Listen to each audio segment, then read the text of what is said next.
definitely have to give my plaudits to Rashford though. He has been electric recently. How do you feel about Mars? Because I feel like Mars has been recently on form, right, for City, right? Yeah. I feel like it's like back and forth kind of thing. Do you feel like he deserves like a starting spot?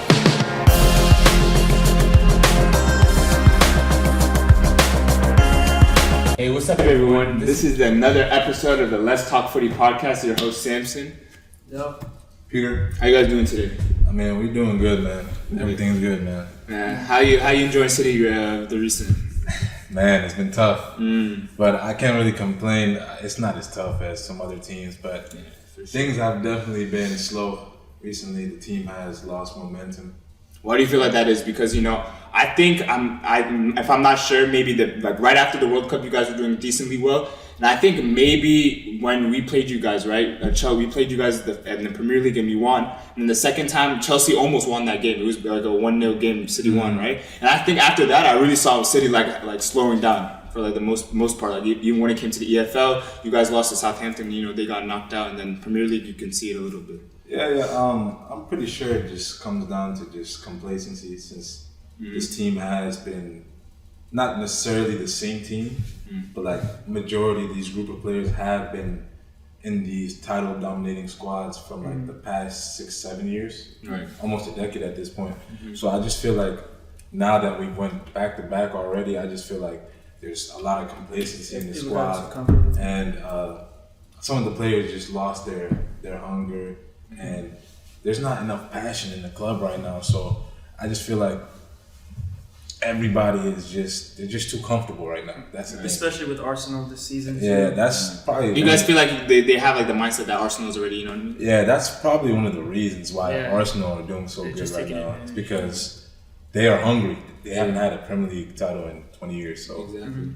I just think it comes down to that. I still think we're class. I still think we can still get the season together, but it doesn't look good if we continue like this, at least in the Premier League, at least. Yeah, for sure. How about you, Joe? Yeah, I completely agree. I was just about to, if you didn't mention, I would say the same thing. The lack of complacency, with combination of the challenge with Arsenal this season, how they're performing, and just into detail, I want to ask Peter, do you feel like Holland has somehow changed or, I guess, slightly hindered Pep's tactical formation with the setup? Because I think I remember Yassine talking about that in the Premier League, he would say Arsenal. I'm not sure. He would say Man City are more likely to win the Champions League this season than the Premier League, right? Due to how Holland as a striker, it doesn't really fit with his formation. To play in England compared to because Pep across all his clubs, or I guess more famously Barcelona, he was more known as playing with the false nine. He didn't really have a striker. In those prime years with Barcelona,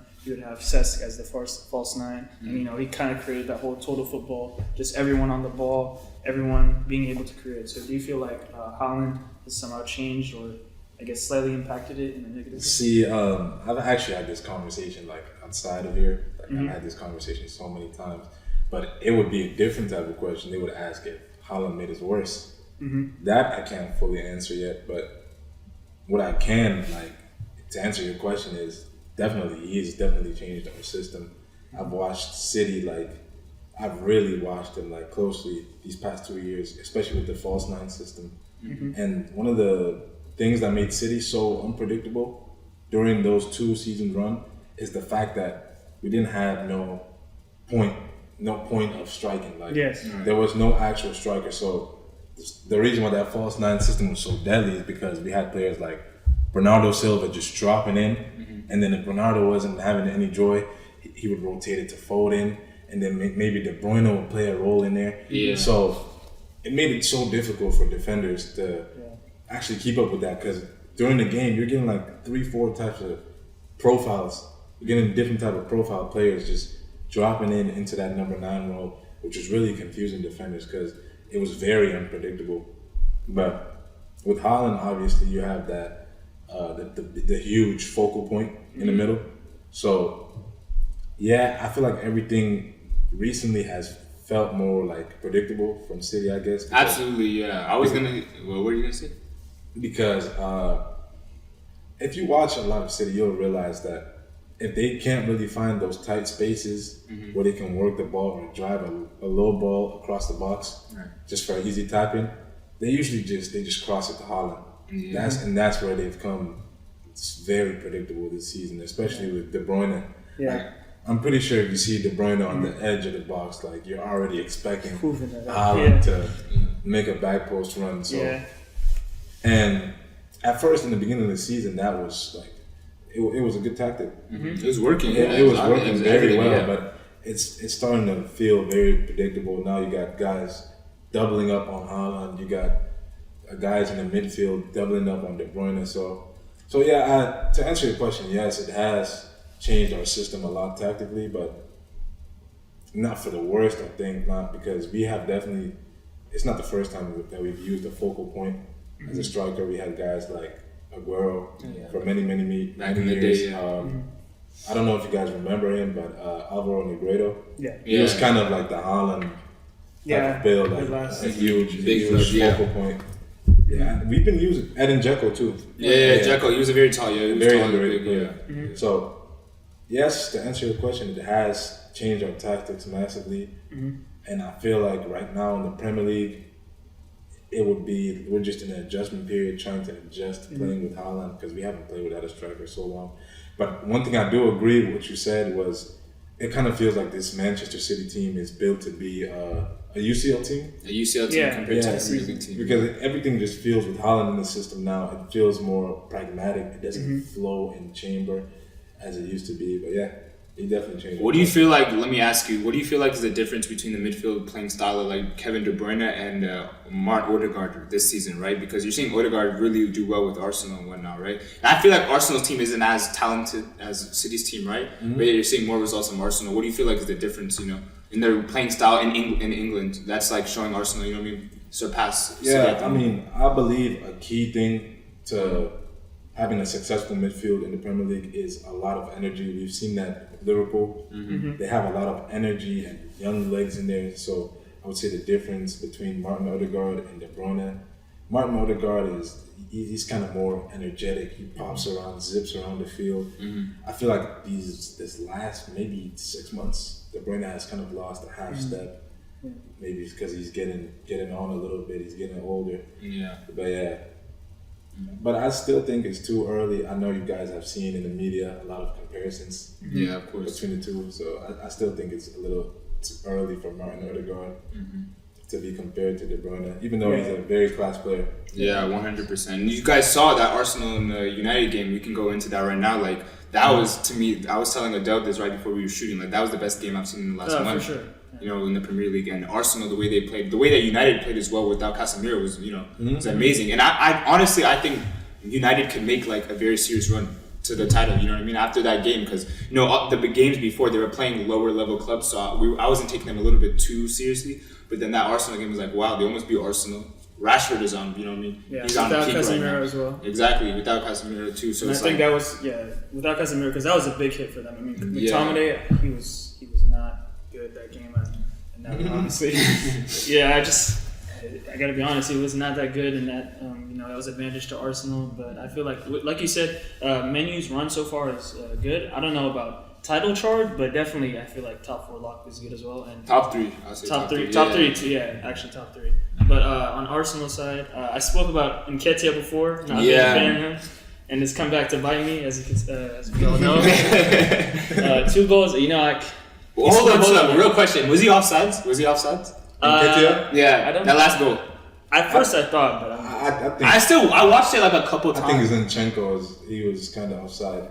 Oh, in the pass, that's what they were debating, the pass. But that's the thing I've realized with the Premier League lately, the ref and the officiating. It's so like 50-50. Like sometimes they'll call the play, sometimes they won't. It's like even if it goes to VAR, which you expect. Yeah, of course. For this type of situation, is the last minute goal. Decision. I mean, sometimes it's just wrong. Like we'll get to that later in the City game versus United, but that was a big talking point too. Let me ask you, how disappointed were you in that result, that United and City game? Because as if I think that City was most likely the favorite in that game. Like I would say, like in the beginning of everything, and then United showed out once again. So what really disappointed me about that game was it wasn't the loss really, because like you will lose, it's inevitable. You won't go invincible, but it was the matter in which we lost. Like it felt like we didn't fight at all. Yeah. Starting off the first half, we looked so flat that whole game. It never looked like we were going to create anything. It looked like we were gonna pounce off a misplaced pass or just a Manchester United mistake, and that was honestly the most disappointing thing. I remember after the second half, we looked good. We started off good, and then Grealish obviously scored the goal, which he's been on some slight form recently. Yeah, recently. But yeah, after we scored that goal, it felt like we just let our foot off the gas, and then obviously United scored those 2 late goals to secure the win. Yeah. Guys, what were you saying? I was just gonna say Rashford on that incredible form, just scoring back to he did score in the Arsenal game too. So Undeniable, the best player in the Premier League at the moment. You know what I mean? Definitely a shout for that. Obviously, he seems to take on the best player in the world. It's definitely crazy. You know what I mean? I guess you could make an argument for best player one of the best players right now, because I do feel like Martin Odegaard. Oh yeah. I feel like he still has a say in that. I feel like he's not scoring, he's not producing goals as well. But he's so instrumental to that. Yeah, 100%. Just going back to that United game real quick, he was just amazing in that game. I know you guys seen that the little scoop. Yeah, that was insane, bro. That was just sublime. The guy, he's in incredible form. And I think right now, in my team on form base, I probably would take him over De Bruyne right now. Yeah, for sure. And Martin Odegaard is, you know what I mean? I feel like he controls that Arsenal team. You know what I mean? That midfield is his. You know what I mean? He makes everything click. Exactly. But yeah, I definitely have to give my plaudits to Rashford though. He has been electric recently. That first goal in the game against Arsenal. So quality. Yeah, it was literally just quality. He just picks it up and then smashes it. I feel like that's what makes his game so unpredictable right now. It's just pace and quick decision. Yeah. That's why he's so good right now. And he's not scared, you know what I mean? As recent, he's like you said, he's he's confident. I feel like he's gotten his confidence back. Yeah, 100%. And to me, going into Champions League and whatnot, we're going to be seeing a lot of big clubs coming in and whatnot. And you're talking about City in their Champions League form, do you see? Because I was actually talking to a City fan. You guys are playing Napoli, I believe, in that Champions League game. How do you guys feel as a club? We're playing Napoli? No. Leipzig, okay, my fault. Leipzig. So let me ask you. So going forward, Premier League and Champions League, what do you think City should do as a club, right? As a fan, personally, to either. Because I feel at the moment, would you rather have your team win that Champions League or would you rather have them win the Premier League? Because I feel that's a decision you have to make, right? I would win the Champions League. Yeah, Champions League, 100%. I expect them to say that, I feel like that was a pretty, that's straightforward. Yeah. I mean, I know the Prem is nice, but Yeah, exactly. You win the Prem. I enjoy winning the Prem. But it feels almost routine at this point. Yeah. So I would definitely want to win the Champions League. That would just complete everything as a club. 100%. But what do I think we need to do better? I mean, first off, I would have loved if we just signed somebody in January. Yeah. But I understand that Pep Guardiola, we don't usually make January signings. We're usually quiet in January, so I understand if that's his transfer strategy.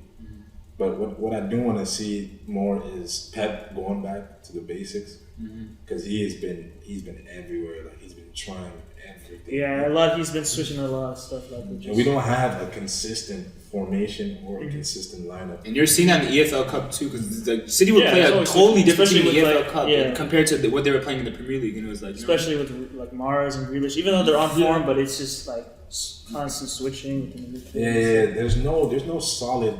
Especially the midfield this season. Yeah, it's like he said, there's a lot of substitutions. The midfield has been so chop and change, and I just want even for the players who are out of form, I just want Pep to just stick with them and then play them back into form, because we can't keep changing everything every game we play, because there's no solid foundation that we can actually build off of. For sure.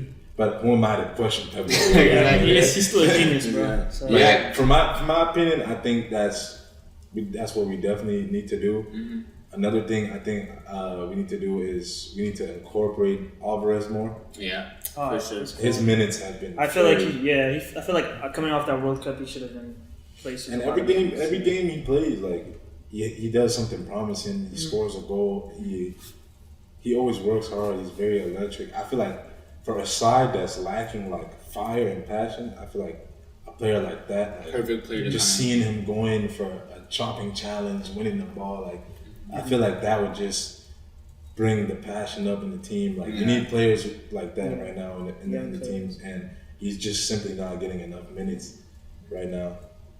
How do you feel about Mars? Because I feel like Mars has been, recently on form, right, for City, right?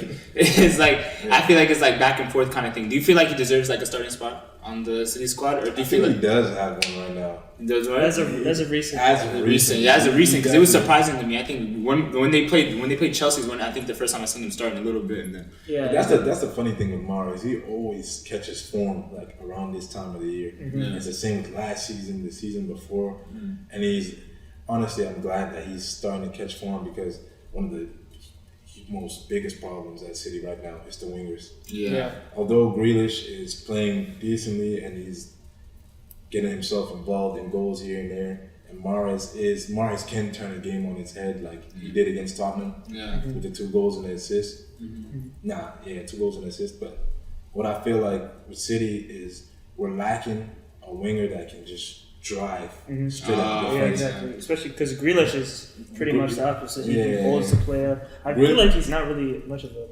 type of player. Yeah. Grealish is more of a runner.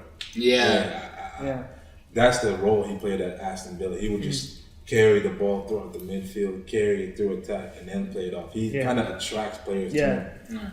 Because that's what made him good at Aston Villa. But now that he plays for City, we play in a possession-based team and not a counter-attacking team. So that's why he's kind of flat. He's just trying to like shimmy a little bit and then he plays it back. Yeah. Because he's not really running on the ball. Grealish is good when he's running at the ball and running at defenders. But I feel like we don't have a direct winger. Yeah, at the moment, And I feel like Mahrez recently, that's what he's been trying to do. He's been trying to take the game to the opposition fullbacks and stuff, and that's just I appreciate him so much for that right now. Like, and like you said, that Tottenham game, like it was 2-0. Like you could talk about that a little bit, but I remember watching that game. First half, I was like, oh my goodness, like City's actually like I thought this was gonna be like the downfall of City, right? And even though they made that comeback, I was still like worried. You know what I mean? Like this is not Tottenham is not like to me, it's not a good club. You know what I mean? They're maybe top 4, like 5. You know what I mean? Type of club, and for City, they're a top 2 club, obviously all the time. And it's like what was going on in that game, and why is City? It was just the fact that how poorly we gave those goals away. Yeah, and they weren't even like I don't even think they were good goals from Tottenham. To be honest, they were just lucky. They were all pure luck in my opinion. One was a bad pass from Ederson. Kulusevski rolls it in. Yeah. The other one was just a mix-up at the back, and then out of all people, Emerson Royal. When I saw that, bro, because I don't think I watched the full game, but I saw the Emerson Royal scored. I was like, out of all people, he's the one who nods it in for 2-0. But that's what's making Mahrez so good right now. That comeback started from Mahrez just taking the ball on. Insane. He was roasting Perisic in that second half. He was destroying him and that just started from Mahrez taking the ball on. Like he would just be fast. He'd just be fast in his decision making and where he would go. Usually Mahrez gets the ball on the wing, looks, tries to bait the defender to kind of bite, and then or he passes it back or he makes his move. Mahrez, what was incredible about him in that game, it was just he picked up the ball, he said, "This is my game," taking it over, takes it to the defender, and he takes it to the fullbacks, and he was just he's been doing that for the last couple of games, and even that I think that Southampton game when you guys played in the EPL Cup, I was so confused why Haaland didn't play. Haaland didn't play that game most of the time. He was benched that game. And maybe do you guys not play I don't know, like do you guys not play like I feel like not big like tournaments and whatnot. You don't really. I feel probably because it was an EPL Cup. The thing with that game is it's Southampton, like bottom of the table Southampton. Yeah. I know they've been giving us trouble for like the last couple seasons, but it's bottom of the table Southampton.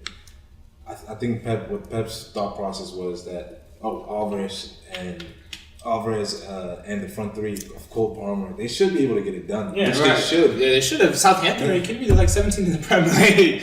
Which they should, but like yet again, the squad just looked flat. Like they just looked complacent, and that's another thing. another competition where we look complacent because we won that at one point 4 years in a row. We won the Carabao Cup. We won it 4 years in a row. So, I mean, the complacency is just showing. Like, very just like you said, a very comfortable mindset and whatnot. Especially that goal, that type of goal you conceded was insane. That was insane. by Musa Janeppo, the second one. Banger. The goalie was a little bit off his line, but that was. Yeah, I mean, I don't know what the problem is with City goalkeepers and coming off the line. Yeah, that's my like we first reaction. concede so many goals because our keepers come off the line. But yeah, that was another bad performance, man. Yeah. It was just very bad. And speaking of bad performances, I'm gonna get into Chelsea and Liverpool. Both game, both like big clubs and whatnot. And I was discussing this last time on the pod when I was with Nahum, right? The Zoom one, and we discussed, and I had high hopes. I think he had a draw, so he was actually right. He was a Chelsea fan, but he had a draw. But yeah, like it was just I don't know. Like I watched the game in full. Early matchup. Had my coffee, went out ready to go, right, and just. It was a good game. Mudryk was he showed some potential in that game. He had like one or two really very tough opportunities that he could have basically scored, right? I definitely think Mudryk was pretty much the highlight of the game. I feel like overall the game was pretty underwhelming. It was pretty underwhelming, man. But I mean, as soon as Mudryk came on, he had that instant impact. Chelsea looked a lot like he was like that player that brought life back into the got me out my seat to watch. Especially that one move where he just took the defender down. That's very exciting from Chelsea. I want to see more from him in those games because they need those type of players. Him, Joao Felix. Yeah, I think Joao Felix comes back next. We play Fulham in Thursday or something. We play them again. So I think he's gonna come back for that game. But I was talking to him. I think Joao Felix coming back and Mudryk in his form right now. I think Chelsea can I had them at top 5 for the Prem. I had to give some hope. We're only 3-4 points away. So I think with the right complacency with the club and whatnot, I think we can make a potential run. I don't have all lost hope in the team, but. We've made. He's laughing. I'm trying to give hope to my club. This guy's laughing, but I think for going forward, I'm just gonna have to see how we play, and But I think by middle of February, going in March, I can see where Chelsea will be confirmed in that table. I mean, the first thing I thought when I seen this game, it was just wow. What a fall, of two great teams. Mid-table clash, man. It really was, though. Liverpool's 90 It really was a mid-table clash. I mean, it just Salah, he just looks like he's just falling off of it. He was, oh my goodness. Oh my god. I didn't even talk about Liverpool. Quiet this season, man. But yeah, it was a pretty boring game. One of the things that stood out for me was Conor Gallagher for Chelsea in the midfield. I don't know, man. I don't know how I feel about him these days. He was really he excited me when he was at Palace. Yeah, but now he's not. Yeah, for me personally, he's not as exciting. You know what I mean? I had a lot of hope in him when he was playing for Palace, but now for Chelsea, I mean, I can't even tell you something he really does for this Chelsea midfield. The most I see him do is just fouling. He just runs around. The other thing too was Mudryk. He looked really good. He looked like an injection of pace. Yeah, for sure. Oh yeah, he's fast. One of those players, you said, drives at people, takes people on. Yeah. I'm a big fan of strikers with pace. I feel like that's for a striker, that's one of the important things you need to have. You need to be. Is he a striker though? Because I would say because they played him on the wing. I think he's a winger. On the game. He's a winger. I'm pretty sure he's a winger. Because he looks like a winger when he plays too. He plays both though. That's what I'm saying. Because in that game, I do remember him coming being in the middle. Striker? Yeah. Or is Felix, when Felix comes back, is he gonna play in the middle? He was midfield the first game against Fulham. But usually when I see him play, he plays like a winger. I see him usually taking down. A winger. So. Maybe that's where he was getting most of his action from the wing in the Chelsea game.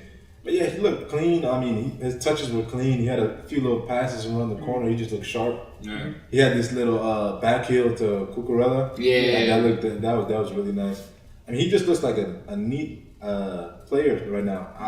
I mean, for the price tag, I'm not sure yet. We've only seen him for 30 minutes, but it looks like he's going to be a good pickup.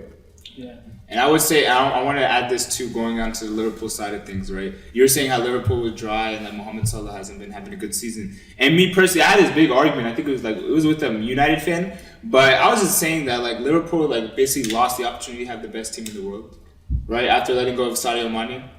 I think Liverpool last year was like a top 2, top 3 club in the world, right? And then removing Sadio Mane, and it's to me it's so sad, like, you know, like how like money and like, you know what I mean, like greed kind of like separated kind of like could have been one of the greatest like English football clubs in my opinion of like a 5 to 10 year like span, and you know I think Liverpool is getting what they deserve, you know, on that end. Yeah, this burnout for me, I feel like it was coming. Yeah. It was coming for a very long time. I mean, the midfield is very aged. Fabinho is... Yeah, he's getting old. He's on his lighter side. Naby Keita is injury prone. Klopp is still playing. James Milner. Yeah. It's not looking good. The team, I mean, the system Klopp was playing was this kind of explosion football. Like just... That was what was working though last year though. Yeah. I feel like that's his problem though. I think Klopp, he doesn't play with a plan B, so whenever he plays with the system, it doesn't work. He can't react. I see. So I feel like, especially because that's why he's still playing Milner. He doesn't know like what to do or what. Yeah, to, but what to try. I think it's more of a fundamental problem too, because like I said, Klopp plays this explosion football, this rock star football. It's like in your face, just crazy terrorism football. Not terrorism, but like you know what I mean. Like, it's very like it's radical. Just it's like scare the opponent with like you know what I mean, or attacking and whatnot. Yeah, but I feel like with this squad, it's almost the same thing as Man City. Like they have been at the top for so long, and they haven't really won a lot. I feel like what's mentally draining this Liverpool team is chasing Man City for so many years in this Premier League, and then just realizing that they just can't do it anymore. And then City built such consistency, and obviously they had the quadruple hopes, which obviously fell apart, and that went down to the wire. Like it went down to the last day of the Prem season, and then went down to the Champions League final. So I feel like losing both, it just sapped the energy out of this Liverpool squad, and they don't have that same explosiveness or adjustments to these type of situations, which is and they don't have the players for that type of play style anymore either way. So I know you guys have heard of the 7th season Klopp. That's what I was going to ask about Klopp. How do you feel about his position right now? Yeah, because if you've seen Klopp's Dortmund, they were the same way, an explosive team. They were actually, when I think about it, Royce, Aubameyang. They went to the Champions League final. That Champions League run was insane too. Yeah, that is like true. Said, that's how he got his name. Like, to be honest, when they played. And his job at Mainz too.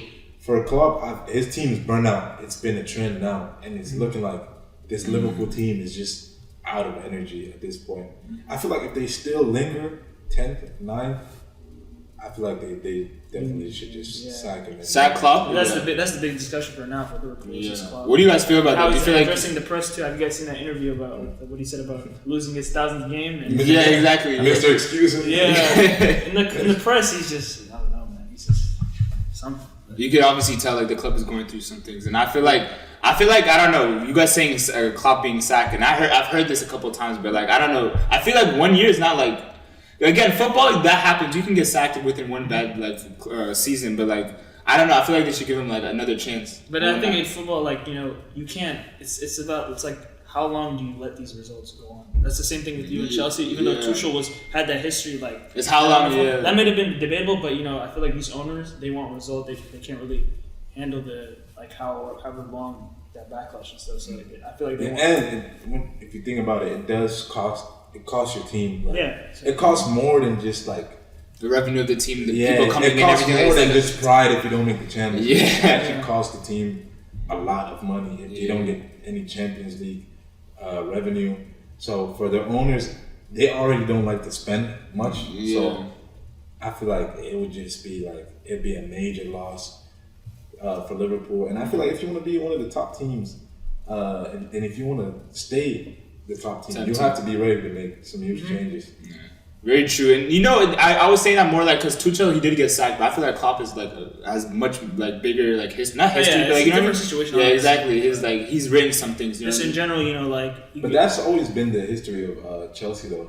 Chelsea always just sacked. Yeah, no, that's what I'm saying. Jose Mourinho 2 times. Jose Mourinho played. So they have their history doing it. Yeah, but that's what I was saying too. And Liverpool hasn't been I wouldn't say in the last. If you guys want to say last 10 to 15 years, I don't think Liverpool's been crazy good. I feel like that, they had that little stint with Gerrard and that when they were going to Champions League. They were okay. But they were never I don't feel like Liverpool's ever that. No, I'm saying in general, Prem in Europe. I don't feel like they were ever what's the word? They never had like city like extensions. You know what I mean? They didn't, This current side that they have, this is definitely their best team I've seen in my lifetime. Liverpool, like I've ever seen in Liverpool. Yeah. They were not a bad team. They were kind of like mid-table almost. Yeah. And they would have some good Champions League runs. Exactly. Like the 06 run. But yeah, I mean, for me, I think Klopp, he should definitely be sacked. Be sacked? Yeah. Who'd you guys have to replace him? That's a tough question. Yeah. Especially just with that team in general, I feel like Klopp means so much to that team, so it's just hard to find. That whole playing style that players on the team. Exactly. It's all around Klopp, so it's hard to like decide who could replace. If they don't sack Klopp though, and they let him rebuild the squad, it's going to be very maybe 2, 3, 4. They're going to go through it, bro. Tough seasons for Liverpool. Because this squad needs complete rebuilding. Yeah, facts. Because the team is like you said, there's old players like Oxlade-Chamberlain is still in their club. You feel me? Just scrap. Yeah, like. Would you keep Salah? Do you keep Salah? Yeah, I mean, yes, but he is on big money. That's what I'm saying too. You would have to consider that. I feel like the standard at the club has just dropped. That's the issue. Because now you got players like Harvey Elliott, Curtis Jones. Like, it's nothing against these players. They're not bad players, but they're just not elite level players. Yeah, especially for a club like Liverpool. You know what I mean? They're like a Chelsea club. Yeah. I mean, if you want to be an elite club, you have to have an elite midfield. That's one thing that's common in all the elite teams in the world. So, I mean, it's going to take a while. If club does stay, for them to come back to what they were, because they need a complete rebuild. And I'm not sure if FSG is ready to spend that money to rebuild the whole team. And you know, when you were talking about like, because you were saying, and I recognize this too, Liverpool, when they were having that time with Gerrard and whatnot before this, they were winning Champions Leagues, right? And they were, accomplishing stuff in Europe, but in England, they were mid-level clubs and whatnot. And I also noticed this with Chelsea as well, because I noticed every single time we won the Champions League, we never did well in the Prem. Like I remember one year we were literally not top 5 in the Prem, and we beat Bayern in that Champions League final. Yeah, exactly. So what do you guys feel like it's harder to win Europe compared to England? Because I feel like I don't know. For me personally, I feel like England is a much longer, it's a consistent, kind of thing too. So I feel like the Champions League is styled like a World Cup. You know what I'm trying to say? Like group the stage. Champions League. I don't want to take anything away from the Champions League. But I mean, winning a Premier League is definitely. Yeah, I feel like. I to be honest, I feel like it's more difficult, but it's special to win a Champions League. Yeah. Though. It really is. For a Champions League run, you do need luck. It's a turn. Even a World Cup run. Because the team that you get selected in the round stage. Yeah, like cup competitions like that, you do need luck to some point. You need some calls to go for you. I've seen this with City's run to the final in 2021, we had a lot of calls that were going our way, especially against Dortmund. Yeah. We shouldn't have gone away with some of those things, but it was down because of luck. Right. I didn't remember that one play by Jude Bellingham. Did you pause it? Huh? Did you pause it? No, I pause it. Keep going. You're just gonna cut that. Yeah. But yeah, I know you remember that one chance by Jude Bellingham where he kicked it and then Anderson kind of flopped. Oh yeah. And then he scored it. That should have counted. There's in the second leg, they were beating us on the away goals. Yeah. Emre Can, he gets a very harsh handball call. That shouldn't have counted. We got the penalty. We scored. It's little things like that. Yeah, exactly. Especially you as a Chelsea fan, I know you remember the Barca 09. Yeah.